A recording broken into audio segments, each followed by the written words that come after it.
Welcome to Professional Color Grading Techniques and Look Development inside of DaVinci Resolve. I'm Kevin P. McAuliffe. The focus in this course is primarily on higher-end color grading, color theory, and teaching techniques that took professional colorists years of experience to master. The main three concepts discussed in this course are advanced contrast management, balancing techniques, and look development. Now keep in mind that these concepts are closely interconnected and it is essential to master them to master the craft of color grading.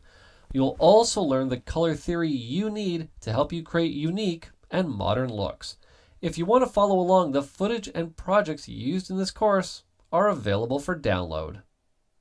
In this lesson, I want to get into the nuts and bolts of our color grading course by talking about the infamous S-curve. The S-curve is the key component in a log workflow and can be created automatically and manually. Let's dive into the basics.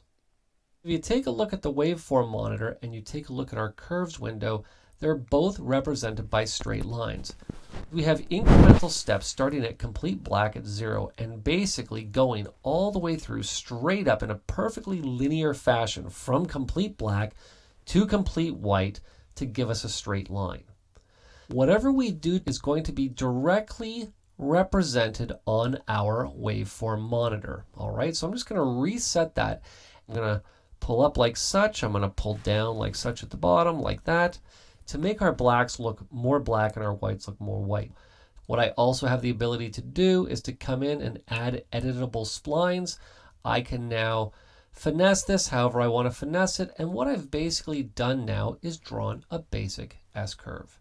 What we can now do to see it represented on a clip to see exactly the impact that an S-curve has on actual footage, we can simply copy the correction and paste it into the clip we are working on.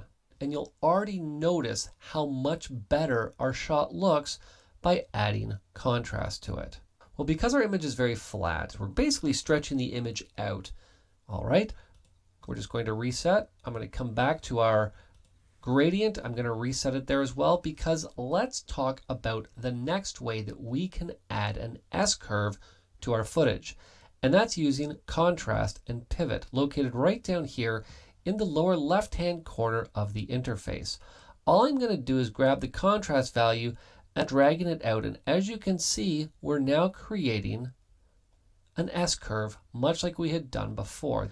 Now, where pivot comes into play is that is what is going to impact exactly where the straight line portion of our curve is going to fall on our scope. So you'll notice if I take the pivot, drag it one way, it's going to move it one way. It's going to bring it back the other way. Now again, let's take a look at what this is going to look like in a practical example. Again, Command or Control and C. Let's just go back to our first shot here. All I'm going to do, again, much like I had done before, is paste that on. Boom. Take a look at now how much better the shot looks simply using contrast and pivot. Keep in mind at any time we can grab the pivot and we can adjust where that straight line of the curve is falling with a simple drag of the mouse. Now, last but certainly not least, let's add a technical LUT to our footage. Once again, we're simply going to come back here. I'm going to hide the clips now. So how does the LUT work? Very simply, I'm going to navigate right down here to our node. I'm going to right click, come down to LUTs. I'm going to come to 3D LUT, and we're going to choose the LUT that we're going to be coming back to throughout our course because we are working with log footage that was shot on an ARRI camera, and that's our ARRI Alexa Log C to Rec 709 technical lookup table. Now, as soon as I apply it, boom, you see there's our S-curve all ready to go. Let me take that, a simple paste, Command or Control and V. Take a look at now how our shot looks with the proper contrast added to it. Why would we use a LUT? Now, it can be a little bit difficult to shape that curve manually, especially if you're a beginner, as you saw in the first example. And you saw how things got progressively better from when I drew it to when I used contrast to when we work with the LUT. Now, what's also important to keep in mind is that the LUT contains a saturation matrix to basically give you the proper saturation in the image. All right?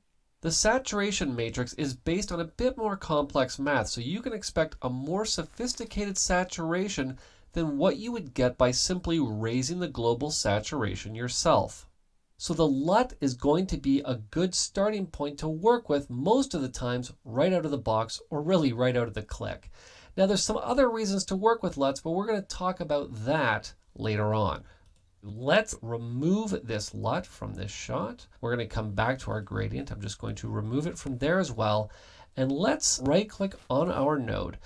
I'm going to come down to LUTs, but this time instead of the technical LUT, I'm going to choose a creative LUT. And the creative LUT that I am going to choose is going to be a film look. And I'm going to choose the Rec 709 Kodak 2383 D65 LUT. Now, everything might seem like it's the same as it was before. I'm just going to add a parallel node here. The reason being is I want to be able to turn the node on and off. Let's just turn that node off. I'm now going to apply the same LUT that we had applied originally, which is our ARRI Alexa Log C to Rec 709. Now, we're also going to label this so we can keep track of it. I'll simply call it ARRI. Now, the first thing that I want to point out that's exceptionally important here is you'll notice that our curve here starts at perfect black, ends at perfect white. However, our film look doesn't do that. It may end almost at perfect white, but if you take a look down here, it doesn't end at perfect black. However, there's something more important going on here that we don't readily see if we don't have our scope set up correctly. What I'm going to do is just turn the scope settings back on, and instead of looking at the Y scope, which is strictly looking at luminance, I'm going to look at the RGB scope. Take a look at what has now just happened with our scope, taking a look at the film look LUT. You'll notice that our three channels are not exactly aligned together, which is what is going to be creating this different look. All right. Now I'm just going to leave the scope exactly the way that it is. I'm going to turn this node off and turn our technical LUT on. And you'll notice I haven't changed any of the settings. We're still dealing with the RGB scopes. I can turn off those channels. You'll notice nothing changes. Remember, all of our channels are aligned, so everything is going to fall into place. Not the same when we take a look at our film look. You'll notice that if I turn the channels on and off, we can exactly see what channel is the red channel, what channel is the green channel, and what channel is the blue channel. Now, with that being said, I want to mention that in this course, we're going to do all of our exposure and balancing corrections prior to the different LUTs that we are going to be adding. So we'll have our LUT on one node, and we'll always have another node before for our balancing and exposure before that node. And the results of our corrections are going to rely completely on the relationship between the individual color curves. But don't worry about that. It might sound a little bit technical, but we'll dive deeper into it later in this course.